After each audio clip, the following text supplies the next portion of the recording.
Hi, everyone. Thanks a lot for hopping on. I'll start by just thanking Brandon and his family for an incredible career with the Mets. From the moment the Mets drafted Brandon, he did everything right here.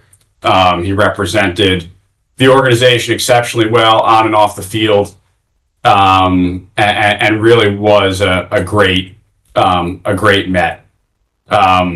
We wish Brandon and his entire family nothing but the best as they embark on the next phase of Brandon's career with the Texas Rangers. We're also really excited to add Marcus Semien to our organization.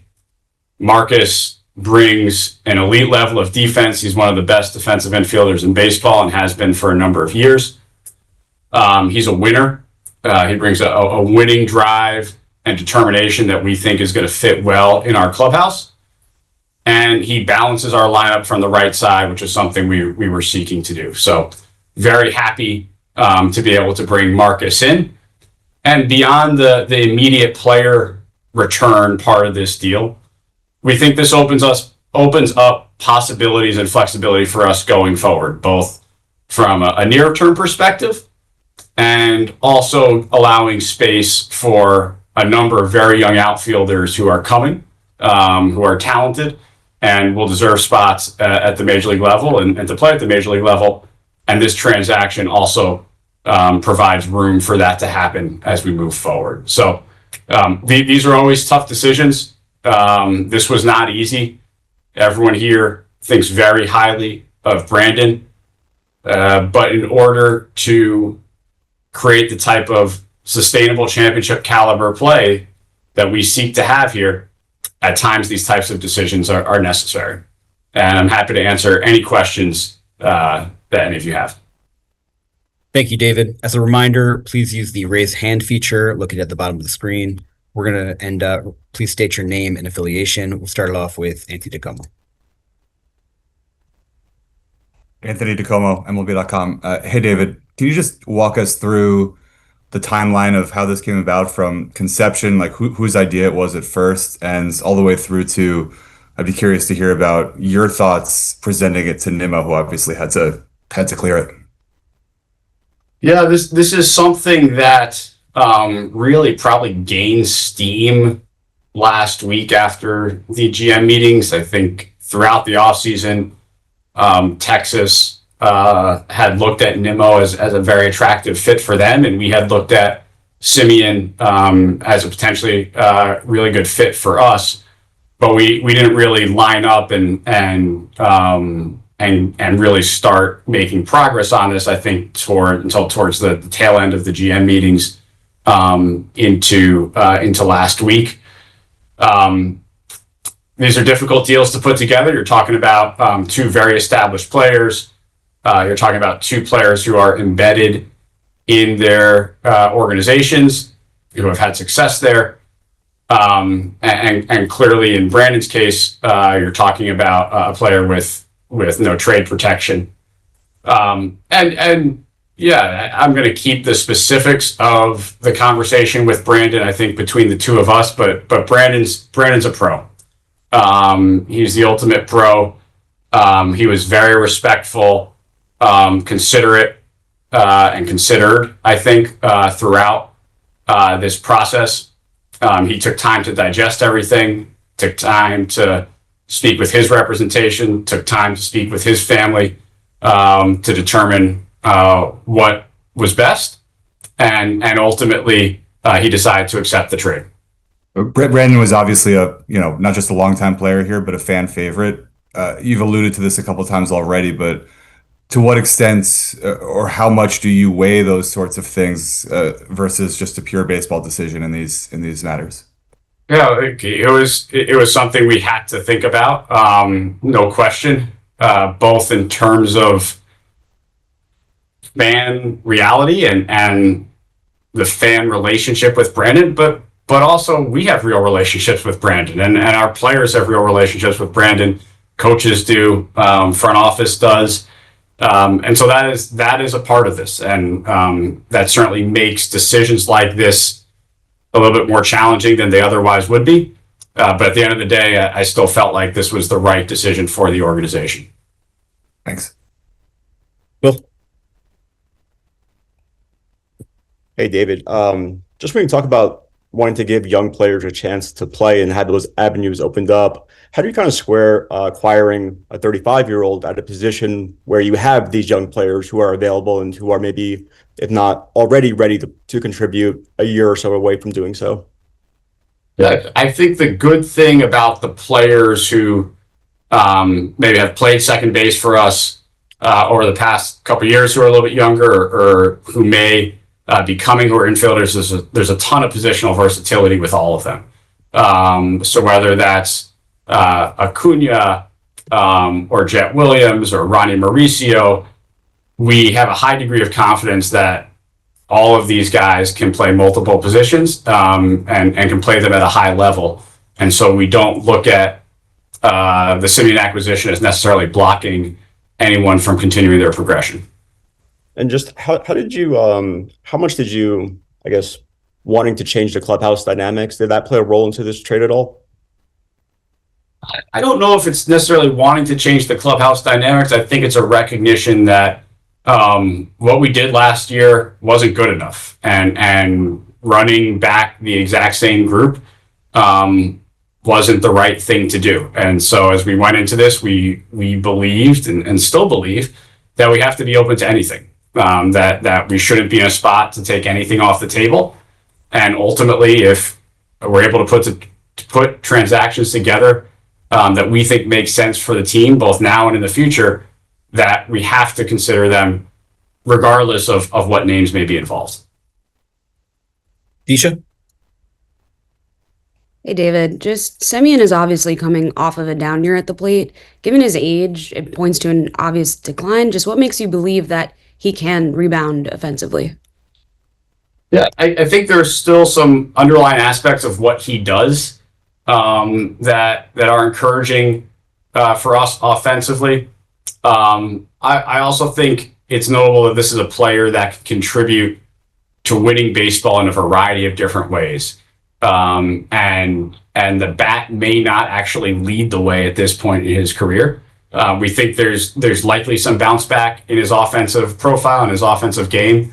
But what we're counting on at the top of his skill set is the contributions he can make for us defensively, how he can perform on the bases. And we think those are going to help us win games.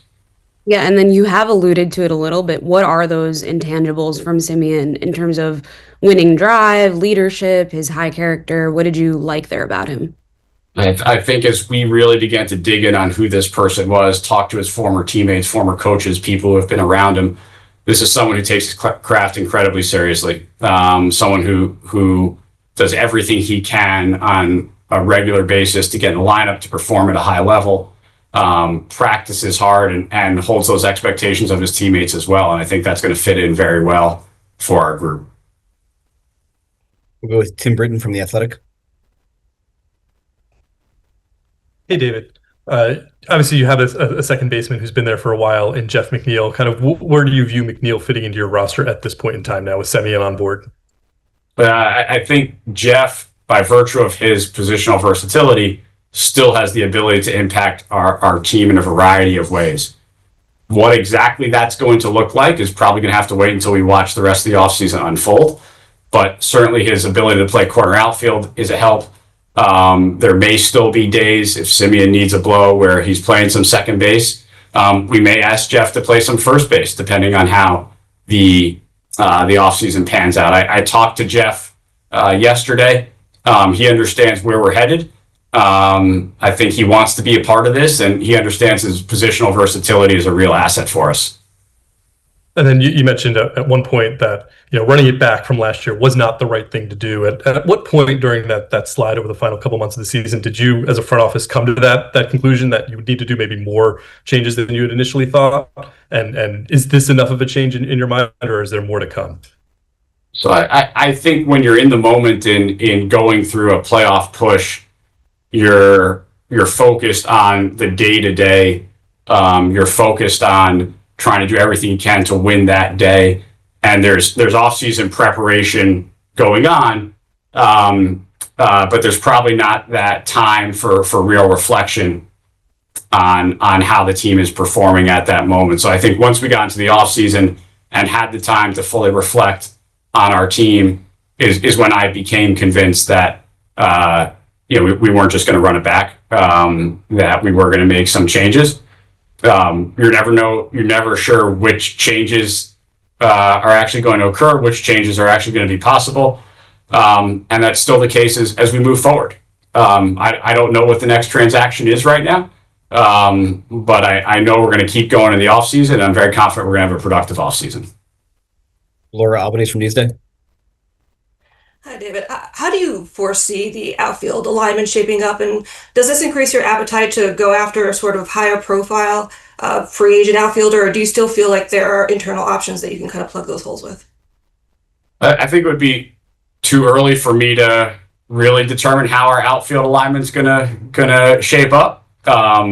Look, we clearly we've got Juan, Tyrone Taylor's back with us. We're very excited. We've got a number of young outfielders, including Carson Bench, who we think are going to contribute at the major league level over the course of next year. As I mentioned, we think Jeff is a contributor at the major league level in the outfield next year. Jet Williams has seen some outfield time, and we believe can play well there.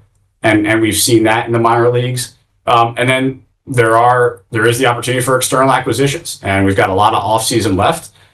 I would expect us to continue to be active in a variety of spaces to bring players in here. And I think we'll have a better feel for what all of that looks like as we get much farther into the winter and ultimately into the spring. Abby from the Daily News.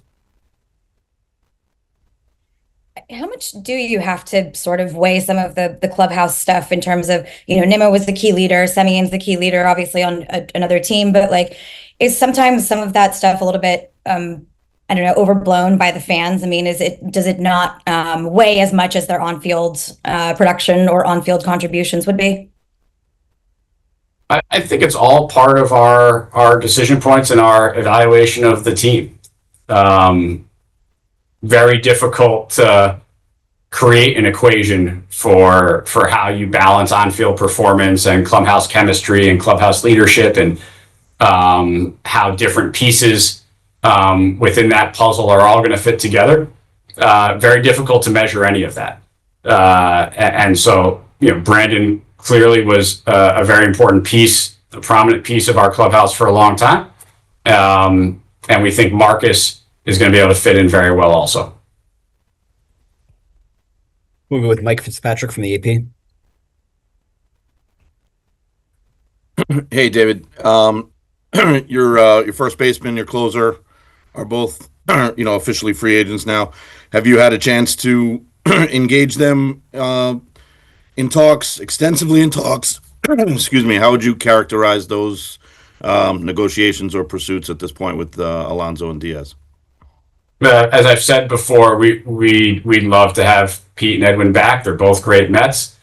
I'm not going to get into any of the specifics of any conversations that we've had to this point. Anthony? David, if you wanted to re-sign Pete, re-sign Edwin, and go out and get a top flight outfield acquisition, do you have the financial latitude to do that? I think our ownership group and Steve is very consistent that they're willing to support what we think is right from a baseball perspective. Payroll space is not unending, but I am also very confident that we're going to have the support we need and certainly the resources we need to put a very good team on the field. Is what I just described a realistic strategy for you guys this offseason? Sure. Yeah, I think anything would be realistic right now. Thank you. Jake Mintz from Yahoo. I know you only overlapped with Brandon in Queens for 2 years, but when you look back on, the entirety of his Mets tenure, what sticks out to you? Look, I think it's the relationships that Brandon was able to create throughout our organization and the community. And I think that speaks to his authenticity, and that connected with a lot of people. And he deserves a lot of credit for that. And I think that's what we'll miss most. Keisha? Just one more on Nimmo. How much did his recent injury history change the value of his 8-year contract that he originally signed, especially with the repeating neck injury that would take him out sometimes? I don't know. I think Brandon posts pretty well. And look, they're going to be nagging injuries for any player, especially as you get into these stages of their careers. But Brandon did everything in his power to get on the field, and clearly more nights than not, he was out there playing left field for us.